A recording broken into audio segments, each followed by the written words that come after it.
Hello, everybody. It's Joe Mitchell, Esquire from activateyourgreatness.com. And I am excited today. I am giving this interview for the Tapping While Black interview series. And I am very excited to have Dr. Damon Silas with us today. Damon is an outstanding tapper and trauma specialist. And I think you're going to find his energy is full of enthusiasm and full of joy and also full of wisdom. I'd like to say that this is part of a series which is presented by Black Tappers United. And Black Tappers United and Damon is one of the founders of Black Tappers United, which is an organization which is dedicated to bringing tapping to the Black community in a way that they're seeing Black faces tapping.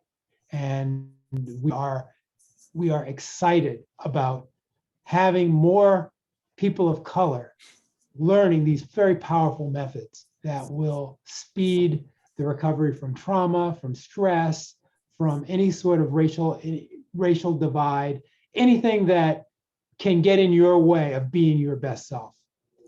And so I would like to introduce you to Dr. Silas. Dr. Silas is an amazing man. He really is. He is originally from the DC area. Boston. Oh, you're originally from Boston. That's right. I'm also from Boston. That's right. Boston boy. So he now lives in Charlotte, North Carolina. He has been well, doctor, how long have you been doing your doctor thing? Since 2001 or 2002, I completed my internship. So almost 20 years now. Beautiful. And you went to, where did you get your doctorate and where did you get your undergrad? Sure. So I got my undergrad from Howard University in Washington, D.C. And I got my graduate degree from the George Washington University in Washington, D.C. as well. Beautiful. Doctor is also the author of several books. Probably the most known book is From Morning to Night, and that's spelled MOURNING to night, KNIGHT. And this is a book about grief and about how to overcome grief. And Doctor is very candid and vulnerable in that book about some of the grief that he experienced. So can you tell us a little bit about that book? Because that really caught my attention when I saw From Morning to Night. That was like, wow, I want to know more about this. Sure. But before I go into that, Joe, Can I just say, while I appreciate you giving me credit for being one of the founders for Black Tappers United, I also want to give you actually the credit for reaching out to me and really getting the ball in motion. So, sure. I don't want to take all that on my. Sure. So thank you so much for not only putting this work in motion, but bringing me in and for this interview. So. Beautiful. My pleasure. Totally my pleasure. Yeah, and I can't wait to interview you. So make sure as long as the viewers know that you will be interviewed, and we'll learn more about you too. So, yeah. But that being said, when did you write this book? Yeah, so I wrote it shortly after my dad died.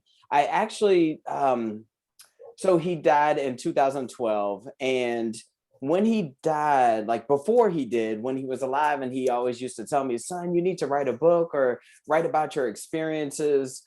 He was really actually talking to me about writing from the therapeutic experience, the clinical experience that I had with some of the clients that sometimes I would tell stories to my parents, obviously being, HIPAA compliant, not sharing any identifying information with them, but just talking about some of the progress and the things that I would see with some of my clients. And so my dad would always tell me, son, just write about that.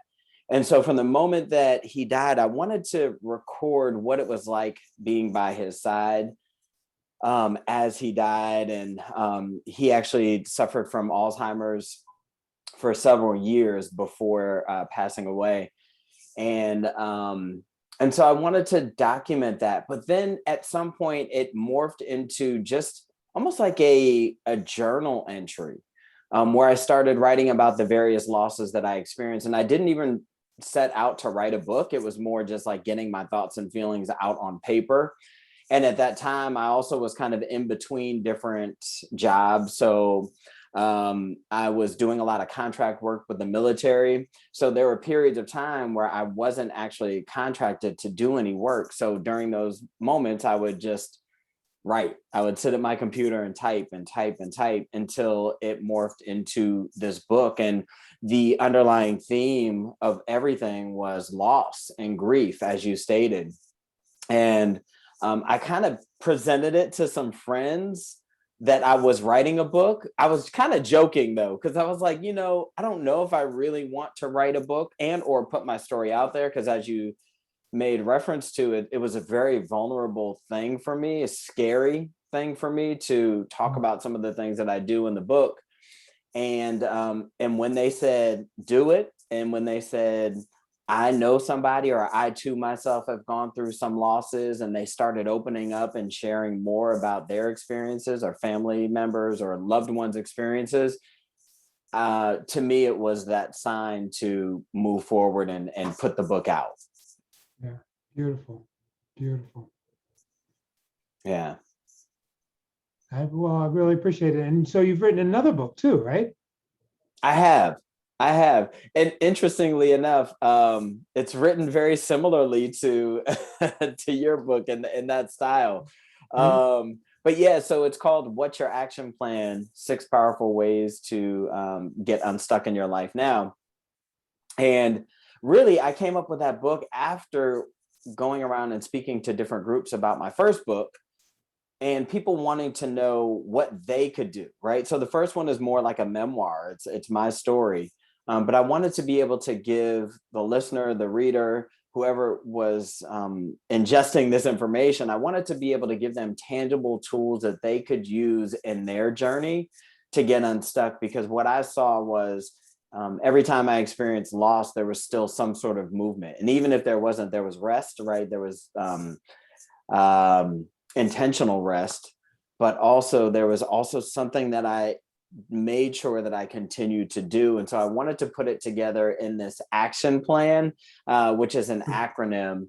And I was really inspired by Hal Elrod's book, The Miracle Morning, and coming up with this acronym, because he talks about these lifesavers that he does first thing in the morning. Sure. Yep. And so I wanted to be able to come up with some sort of acronym as well to help people really put together those tangible things that they could do to work through whatever they're going through at the time.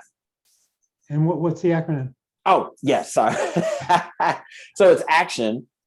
So it's affirmations or affirmations. So stating something in the positive as though it exists, but also affirmations is something that I learned from therapy that I went through a while back. And my therapist at the time said you state it in the form of a question. Why is it so easy or effortless to engage in blah, blah, blah? Because we always say to ourselves, it's so hard. And why is it so hard for me to do it? So if we just shift it and say, why is it so easy?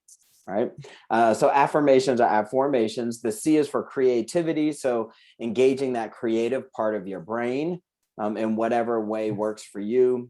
T, talking to somebody, talking to a professional, talking to somebody who's been trained to help you through whatever it is you're going through.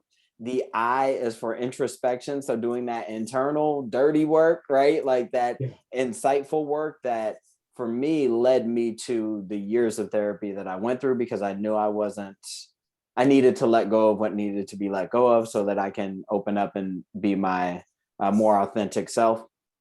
The O is for openness, opening up to people, similar to what I was talking about in the process of putting out the book. Once I started opening up to people about my losses, everybody else started opening up.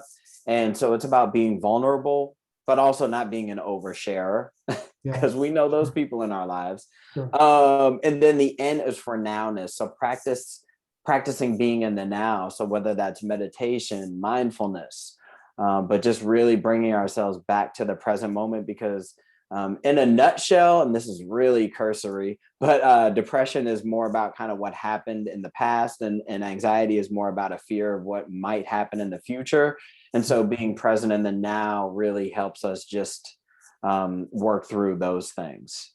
Beautiful, beautiful. All of those things seem very related to the real topic of our discussion today, which is tapping, EFT tapping.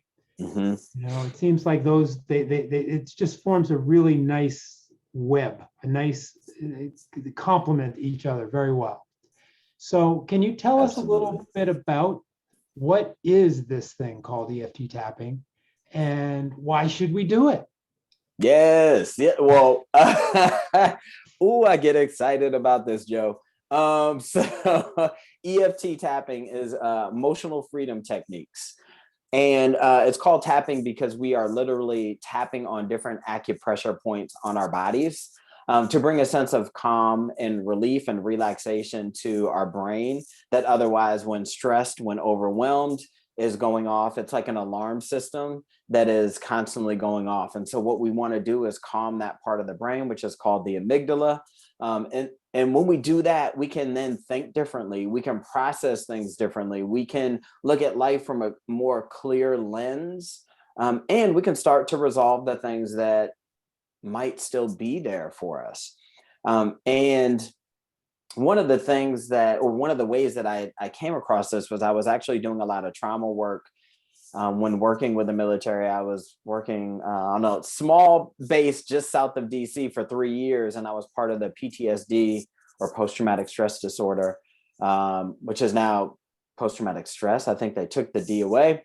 But I was working as part of the PTSD and TBI, or traumatic brain injury initiative, where at that time, a lot of service members were coming back from Operation Iraqi Freedom and Enduring Freedom, our wars in Iraq and Afghanistan, with a lot of PTSD, a lot of TBI. And so as I was in conversation and in therapy with these folks, I realized that traditional talk therapy was actually triggering them more so than helping to heal them. And I just went on a search for something that can be helpful for dealing with traumas. And I came across EFT, went through my first training with Dawson Church, and I've been a believer ever since. And I became a believer when, and this is like, it seems small, but as a dancer, like I have You're a dancer? well, yeah, so I love dance. I've always danced for as long as I can remember, but I've been a professional hip hop dancer since 2002. And You got to check this guy out on TikTok. Dr. Damon Silas on TikTok. He's amazing. I mean, truly, it's so much fun. And really, it's just for me like a way to express some things that I can't put words to. But yeah, so like as a dancer, people always thought I was really flexible. I wasn't. And so when I went through, just as like a sample round, when I first learned EFT, about being able to just touch my toes, and I did it, and I was able to touch my toes, I was like, what just happened? And I am a believer. I don't even understand like everything about it, but the fact that I could literally just touch my toes, I was sold from that point on. And then seeing the results that I saw in my clients and my patients, much quicker than traditional talk therapy, and seeing these links that they were able to make on their own that I didn't have to make for them. They were able to make certain connections that I didn't necessarily have to make for them. I just, it's such a powerful tool that I'm glad we have this organization, because it really does need to be brought to everybody. Yeah, yeah. So you've been using it in your practice then? Oh, from that point on, from the time that I learned it in 2013, 14. And yeah, so I've been using it since then. And I think it's the right time, right? Because there's so many, even when I was working with those service members, a lot of them didn't want to be medicated. And so being able to offer them something that's natural, that didn't have any side effects, that they didn't have to worry about whether or not they were going to experience this or that. to me, that was most important, that I can offer this natural way of healing to them. And they could do it on their own too. I didn't have to be there. I don't have to be there for them to do it on their own. Right. Right. But in trauma, sometimes it is helpful to have like somebody who's experienced. True. Absolutely. Yes. So thank you for making that clarification. So yeah, it is helpful to have a practitioner with you, especially when dealing with trauma, because they know how to guide you. And I'll have people come to me and say, oh, I listened to the Tapping World Summit or the Tapping Solution app, or saw somebody tap, and they've done it on their own and they've received some relief. But really, it's important to have somebody who can be very specific with whatever it is that you are dealing with, because the more specific, the better. And it's always helpful to have somebody to, because even as a practitioner, it's helpful for me to have somebody to reflect things back to me, Yeah. so that I feel heard and understood and acknowledged and validated, and all those things that are just as helpful in the healing process. Yeah. I noticed that you mentioned the Tapping World Summit, and that and I understand you've been involved with that for several years. Could you tell everybody what the Tapping World Summit is and what part you played in it? Sure. So the Tapping World Summit is hosted by the Ortners. So Nick and Jessica and Alex Ortner. They're three siblings who are originally from the Sandy Hook, Connecticut area. And they are tappers. And they actually got more into the work after the shooting at the school there in Sandy Hook. And they started bringing this work to the teachers and to the survivors of that shooting. And then they started to bring it to other countries and continents, and started seeing tremendous healing through those traumas. And so through their foundation, they've started this Tapping World Summit that occurs every year. I think this year was, but maybe like the 12th. I think it's the 12th year. 12th or 13th. Yeah. Okay. Yeah. So I've been following them for years, right? Like when I started getting into tapping, following the Ortners, and randomly one year, 3 years ago, Jessica Ortner reached out to me and was like, I found you online. I would love for you to possibly be a part of the Tapping World Summit. And I was just honored and overwhelmed and just thrilled to be a part of this event for the last 3 years. And I've primarily focused on grief, loss, and trauma in these last 3 years. Beautiful. I noticed that you did something with race too this year. Is that correct? That's correct. So on their they have an app called the Tapping Solution app. And shortly after the George Floyd murder last year, Jessica, and all the upheaval and the uprising and really the awakening, I would say the larger awakening. Black folks, BIPOC folks have always known that racism exists. I think it was a larger awakening to non-Black folks who realized, oh, this is actually a real thing.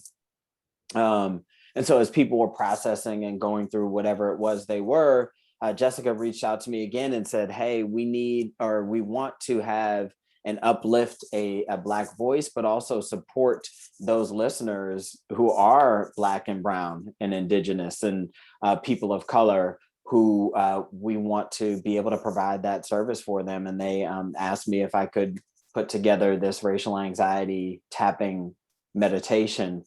And we did it, and I've received through them, I've heard and received really positive feedback. One is obviously a great start, and it's not enough. And however, I am so grateful that just with that, it can reach and has reached so many people worldwide. Sure. If somebody wanted to get a hold of that audio, how could they do that? Sure. It is, like I said, it's on the Tapping Solution app, which is a free app. And I believe that meditation is actually a free one. Or it is also on their YouTube channel. I believe it's on my YouTube channel as well. But yeah, if you go on the tapping solution, that's on their YouTube channel. It's also on my website. I have a link to it on my website. What's your website address? Sure, it's at www.damonsilaspsychology.com. Great. And what about your YouTube channel? I believe I thought it was Dr. Damon Silas. I don't think it is though, but I should know, and I apologize for not. But Okay. I believe you can find me just by Googling Damon Silas, Dr. Damon Silas on YouTube. Beautiful. I always like to give people a little bit of an experience of tapping so that they can feel the power of it. Is there something that you might be able to lead us through that might be something that would get us to experience what tapping is? Sure. Sure. No, I would love to, Joe. Sure. You're speaking my language now. So since we're talking a little bit about some racial anxiety, racial trauma, let's do a little focus on that. And it's going to be just a quick round. Before I go into it, what I'm going to do is just walk briefly through the points. It's going to be a short tutorial, and then we'll do a quick round and just see what people notice.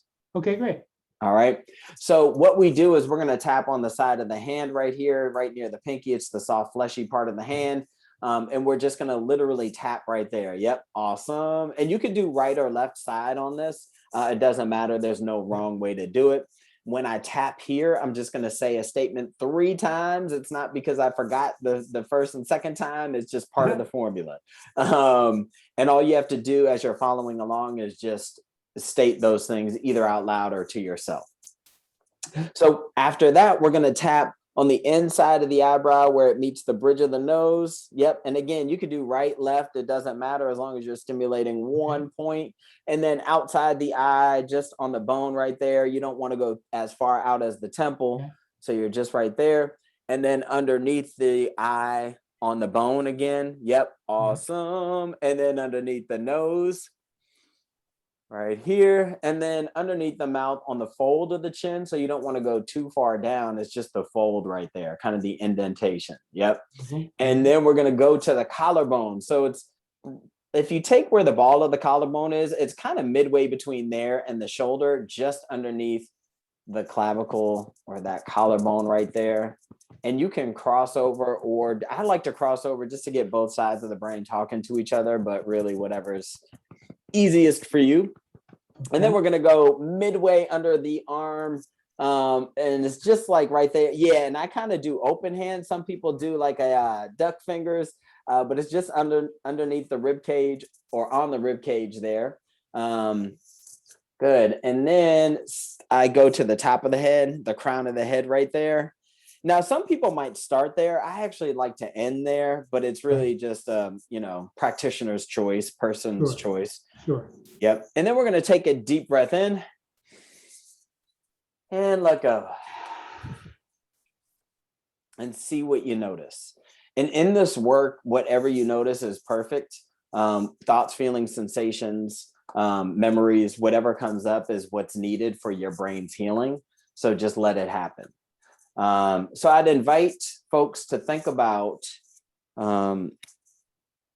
maybe there's a recent incident that has occurred, whether it's in the news or in your personal life, that has been stressful, especially as it relates to race. So maybe it's, and as I was mentioning, watching or hearing about, somebody being killed by the cops, or maybe it's just knowing that you were discriminated against.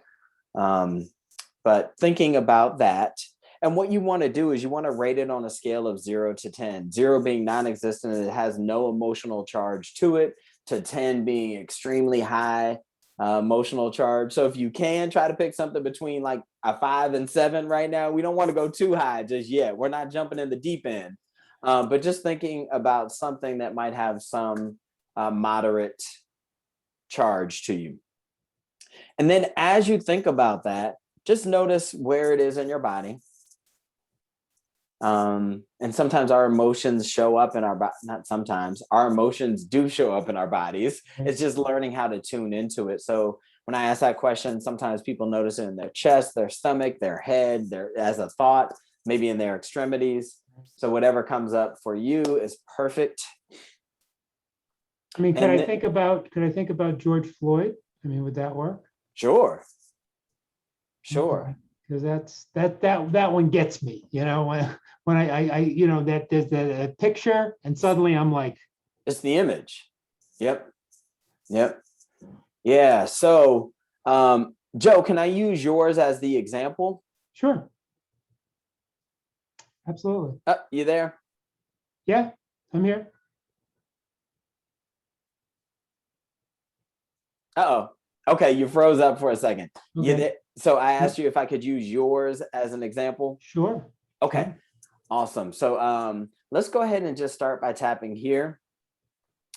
And just repeat after me, even though I have this image Even though I have this image of racial injustice of racial injustice, and racial trauma of racial trauma in my mind, in my mind, I deeply and completely accept myself I deeply and completely accept myself as a Black or brown person in this society as a Black or brown person in this society and all my feelings around this. and all my feelings around this. Good. Even though Even though I have all this anger, all this frustration, anger and frustration when I think of that image when I think of that image and what it represents to me, and what it represents to me, I'm still open to peace.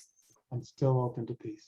Good. Even though Even though I have this image in my mind I have this image in my mind and all this anger and frustration and all this anger and frustration around it, around this image, I accept my feelings about it I accept my feelings about it and I'm still open to peace. and I'm still open to peace. Good. Starting with the inside the eyebrow, this frustrating image This frustrating image, outside the eye, this upsetting image this upsetting image, underneath the eye, this angering image this angering image, underneath the nose, all this rage, all this rage, chin, all this anger, all this anger, collarbone, just thinking about what they did to George Floyd. just thinking about what they did to George Floyd. And as you tap along, by the way, this is just a side note to people, but think about whatever it is that is on your mind and substitute whatever you need to as we go through. All this anger and rage, All this anger and rage. top of the head. I still can't believe I still can't believe they killed him in broad daylight they killed him in broad daylight and we had to watch it and we had to watch it. and then watch them go through a trial And then watch them go through a trial where we knew he was guilty. where we knew he was guilty.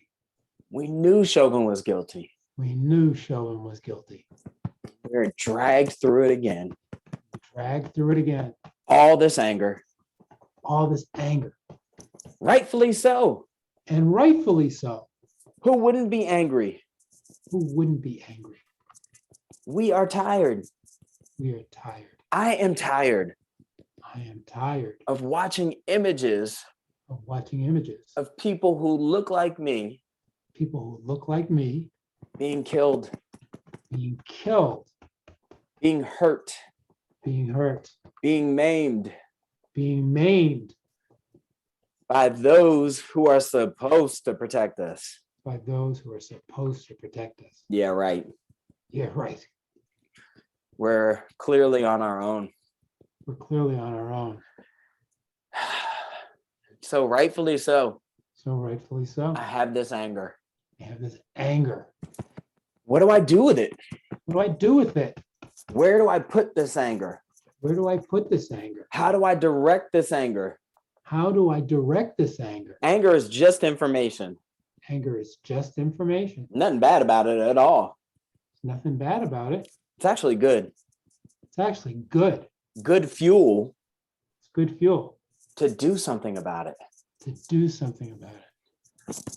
So maybe I could do something with this anger, So maybe I could do something with this anger, like tapping like tapping or expressing myself or expressing myself in a way that works for me in a way that works for me and those around me.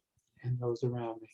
Maybe creating music, maybe creating music, art, art, an organization organization, like Black Tappers United like Black Tappers United, to help other people who are angry too. to help other people who are angry too. Because we can heal in community.